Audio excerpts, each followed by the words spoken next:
在台北的小巷里，有个卖卤肉饭的小摊，午休的时候，老板娘拿着手机皱眉头。隔壁的修理厂师傅也放下了扳手，大家议论的不是天气，而是早上新闻推送里的一个数字：20%。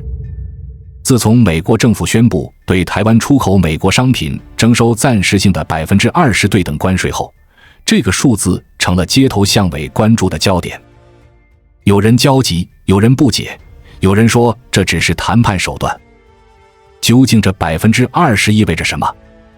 为什么日本、韩国能谈到15%，印尼是19%，台湾却停在20%？故事要从今年4月初说起。4月2日，美国总统在一场名为解放日 Liberation Day 的活动上宣布了一份长长的关税清单，声称要让美国工人重新获得公平。这份名单上主要贸易伙伴的税率高得惊人，台湾被列为32%，越南也是32%，日本和韩国则是25%，印度更是高达30%。这些数字震动了全球供应链，因为它们关系到数千亿美元的贸易流向和无数人的就业。转眼到了7月31日，离美国设定的谈判截止日期只有几天时间，白宫再度公布新的行政命令，调整了先前的征税名单。台湾的税率从32%降到了20%，并且标注为暂时性关税。行政院说明，双方还没有完成最后的总括会议，因此美国先公布一个临时数字，后续还会继续谈。同样被调整的还有越南20%，爱尔兰15%，德国15%，日本15%，韩国15%，加拿大35%，印度25%等。整个关税区间被设定在10%到41%之间。欧盟、日本、韩国是15%，泰国、马来西亚、印尼是19%，越南和台湾是20%，叙利亚则高达41%。这组数字不是随意排列，而是结合了每个国家与美国的贸易逆差、地缘政治关系、投资承诺等多重考量。为什么要搞对等关税？美国政府推出的这套政策名为对等关税 Reciprocal Tariffs， 核心理念是，如果美国对某国商品的平均关税低于该国对美国商品的关税水平，为了公平起见，美国要把自己的税率提高到对方的平均水平。川普在竞选和执政期间多次强调美国长期承受巨额贸易逆差，认为他国通过高关税和非关税壁垒占了美国的便宜。他在社交媒体上写道，这些关税是为了重组世界贸易，为美国工人的利益服务。然而这个对等并非真正的对等。以台湾为例，根据美国官方数据，2024年美国对台湾的货物贸易逆差约739亿美元，在美国对外逆差国家中排名第6。但台湾对美国的平均关税其实并不高，而且台湾对美出口的主要是附加价值很高的电子产品、半导体，这些产品在美国关税普遍较低。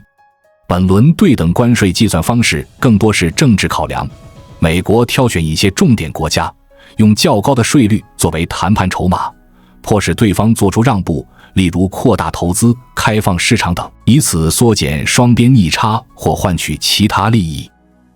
除此之外，这套政策还有内部政治动机。美国制造业长期萎缩，许多工人对全球化心生不满。川普把高关税包装成替美国工人讨回公道的工具，再加上2024年的总统大选临近，高关税政策变成了赢得选票的手段。官方文告甚至直言要通过新税率重组世界贸易，让美国工人占到优先位置。因此，对等关税不完全是经济学意义上的对等，更像一种谈判压力与国内选战的结合。如何砸钱换低税率？1. 日本5500亿美元的豪赌。7月23日，美国和日本共同宣布了一份历史性的贸易与投资协议。根据白宫发布的事实清单，日本将透过一个由美国主导的投资机制投入5500亿美元，资金将被导向能源基础设施、半导体生产、关键矿产、药品生产、造船等战略产业。这些投资的利润有 90% 归美国所有。与此同时，美国将日本商品的进口关税设定为 15%。更重要的是，日本在这份协议中打开了长期以来对美国封闭的市场。日本承诺将立即把美国稻米进口配额增加 75%， 并购买80亿美元的美国产品，包括玉米、大豆、肥料和生物燃料，扩大美国能源出口，与阿拉斯加液化天然气计划探索新的长约，购买100架波音飞机，并增加对美国国防装备的采购，解除限制美国汽车和卡车的规定，第一次让美国汽车按自己的安全标准进入日本市场。这些让步从农业到能源再到汽车，涵盖了日本经济的多个敏感领域。日本愿意签下这样的大单，其背后的考虑除了防止关税飙升，也反映了美日安全同盟的重要性以及共同抗衡中国崛起的战略需求。从企业角度看，5500亿美元的投资规模令人啧舌，它远超过过去几年日本对美投资的总和。日企会否真正投出这些资金？投资将集中在哪些州？日本国内如何看待？这些都还有很多不确定性。但白宫的声明宣称，这将创造数十万个就业岗位，并促使美国制造业复兴。相对的，日本企业通过投资换到低关税以及美国市场的更多机会，这是一笔双边交换。2. 韩国3500亿美元投资与1000亿美元能源采购。对韩国而言，谈判窗口更短。韩国原本也列在 25% 税率名单上。在截稿前2天，川普在社交媒体上宣布，双方达成协议，对韩国商品征收 15% 关税，低于原先威胁的 25%。韩国为此做出的最大承诺是未来数年内向美国投资3500亿美元，并购买1000亿美元的美国能源产品。这包括液化天然气、石油和可能的氢能。韩国同时宣称不对美国商品征税，维持零关税待遇，以留住其在美投资环境。然而，这个协议在细节上并不透明。CSIS 的分析指出，韩国宣布的3500亿美元投资计划细节不明，1000亿美元的 LNG 采购究竟是新增还是把现有订单转移至美国，也没有交代。此外，韩国一些关键议题如数字服务监管、货币政策、供应链对中国依赖等，并未在这轮谈判中解决。韩美双方还要在未来几周内通过总统访问等政治动作，推动各自行政体系落实承诺，并可能借机再谈更多条件。换句话说，韩国虽然暂时加入了 15% 俱乐部，但故事远未结束。在我们进一步探索之前，我们有一个激动人心的消息要告诉大家，我们已经开通会员功能了。现在您可以加入我们的会员大家庭，享受会员专属影片和更多独家内容。别忘了关注才知道，并点击小铃铛，我们将继续揭示更多关于金钱的真相，祝你迅速实现财务自由。3. 印尼打开 99% 市场换 19%。 7月22日，美国与印尼宣布达成历史性的贸易协议。与日本、韩国砸钱不同，印尼是以全面市场开放换取较低税率。白宫的事实清单表示，印尼将在协议下付出 19% 的对等关税。作为交换，印尼将对 99% 以上美国商品取消关税，并处理一系列非关税壁垒，取消对美国公司的地方含量要求，承认美国汽车安全和排放标准，免除对再制造产品进口的限制。在农业领域，印尼将免除所有进口许可制度，保证公平处理美国地理标志产品，并承认美国监管证书。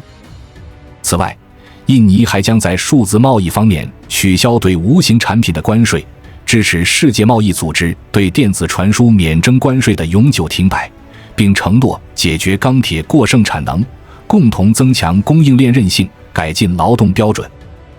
这份协议涵盖内容之广，几乎让人觉得印尼在某种程度上接受了美国主导的规则体系。印尼为何愿意如此让步？一方面，印尼长期寻求吸引美国投资和技术，尤其在新能源、航空航天、数字经济等领域；另一方面，该国也不愿承受 32% 或更高的关税打击，并希望借与美国合作提升自身在东南亚的战略地位。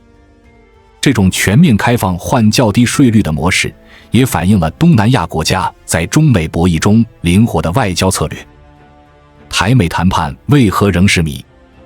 相较于日、韩、印尼迅速端出大礼，台美谈判却显得低调而神秘。台积电、鸿海等企业早已在美国投资数百亿美元，亚利桑那州的半导体工厂成为中美科技竞赛的象征。按照常理，台湾也应该有资本谈判，但截至8月初，双方公开的信息只有暂时性 20% 未完成总括会议仍需协商供应链合作与232条款等有限几句。为什么会这样？一、半导体与232调查。台湾对美贸易逆差主要来自半导体。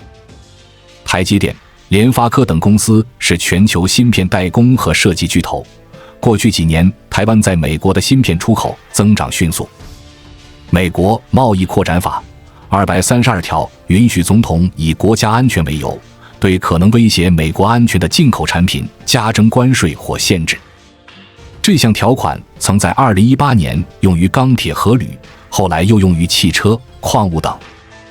今年4月，美国商务部针对半导体发起232调查，要求评估芯片进口是否威胁国家安全。这一调查让台湾、韩国、日本、中国等主要半导体出口国高度紧张。专家指出，台美贸易逆差中有近80%出口属于232调查涉及的范围。换句话说，如果未来232调查结果认定某些半导体产品危害美国安全，可能不仅是 20% 问题，还可能面临额外的国安关税甚至配额限制。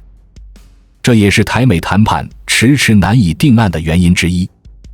台湾总统赖清德公开表示，对等关税和232案要一起谈，希望把半导体投资和合作纳入谈判，以争取最佳结果。可以看出，半导体不仅是经济议题，更涉及科技主权与国家安全。二、农业与政治不好碰的底线。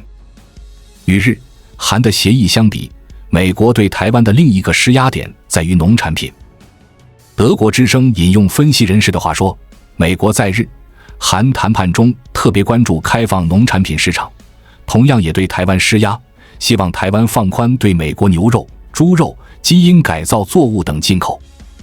然而，台湾的农业产业虽然规模不大，却是执政党在南部与中部的重要票仓，涉及土地、食安、农村人口等敏感议题。2012年美牛、莱猪等事件就曾引发大规模抗议。现在若再次全面开放美国农产品，不仅可能冲击本地农民，也可能激发政治反弹。所以，台湾谈判团队很难像日本那样承诺大幅增加美国农产品进口，也不能像印尼那样免除所有许可。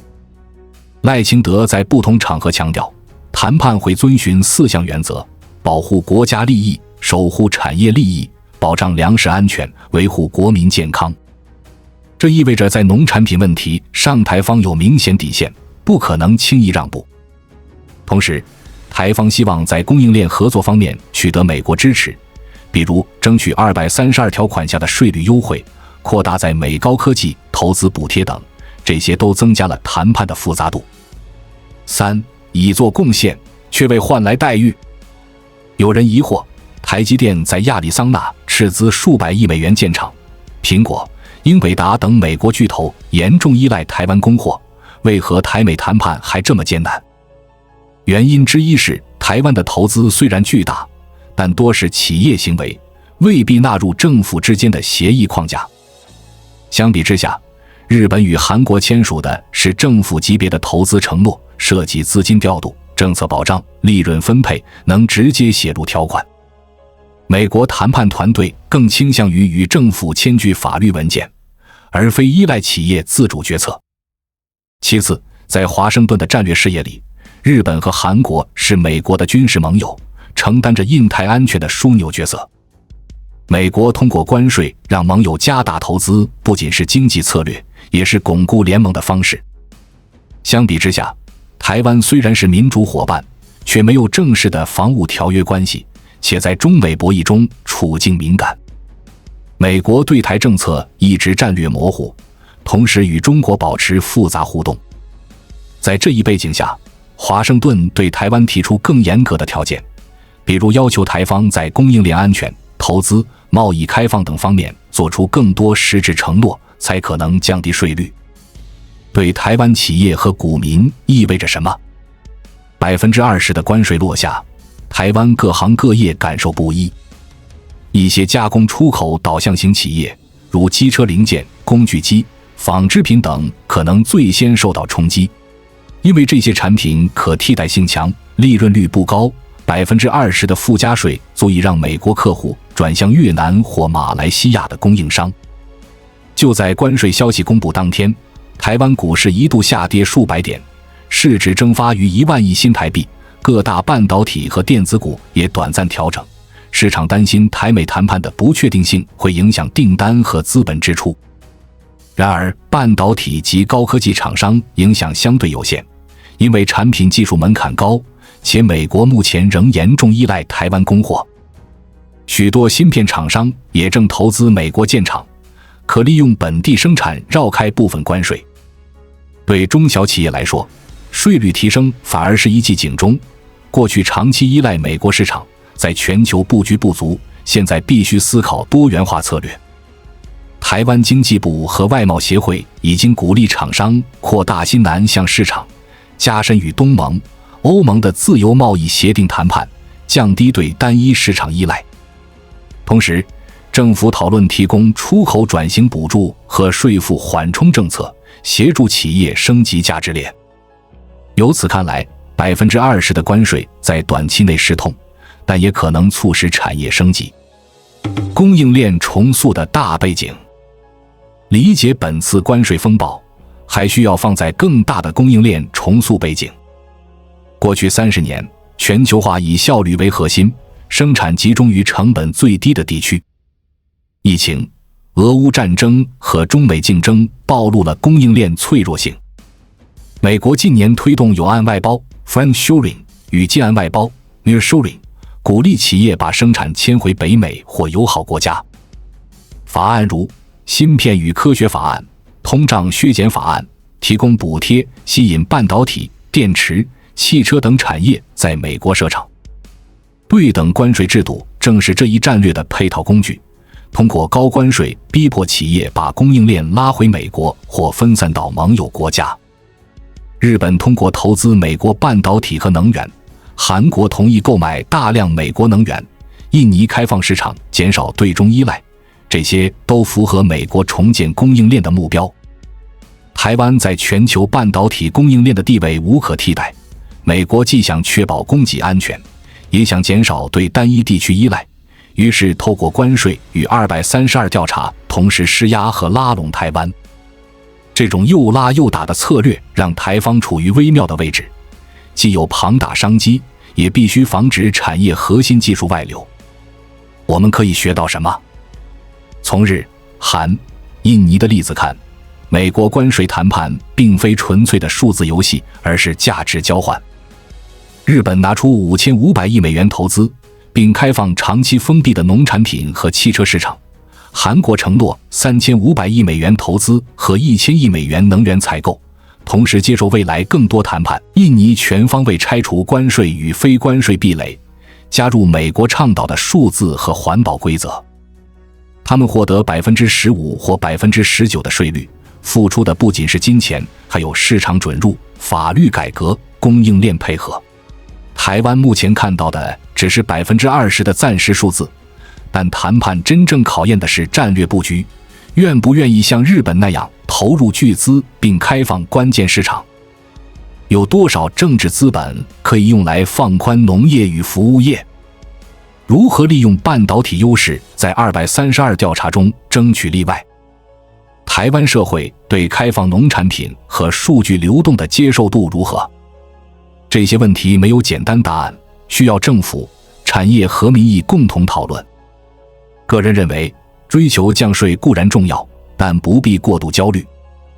第一，这 20% 已经比原先威胁的 32% 低，谈判仍有机会。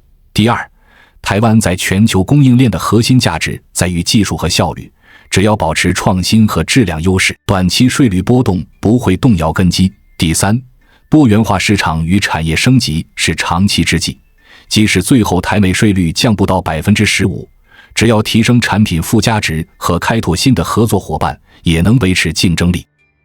此外，这场关税战也提醒我们关注贸易谈判的透明度和民主参与度，避免让关税成为政治操作的牺牲品。走回那家卤肉饭摊，老板娘叹了口气， 20% 听起来很吓人，但日子还是要过。的确，数字背后是政治、经济和地缘的复杂博弈。对台湾而言，这 20% 是暂时的，不是终局。它是一场更大游戏的序幕，牵涉到半导体、农产品、供应链、投资和国家安全。未来几个月，随着232调查结果出炉和台美谈判继续，我们还会看到新的数字和条件。观察日本、韩国、印尼等国的谈判路径，可以看出美国想要什么：大规模投资、开放市场、供应链合作、法规对齐，甚至安全承诺。台湾是否要走同样的路线？如果要，又该怎么平衡国内利益？这些问题值得每个关心经济与政治的公民思考。关注我，我是才知道，带你解锁更多金钱的真相。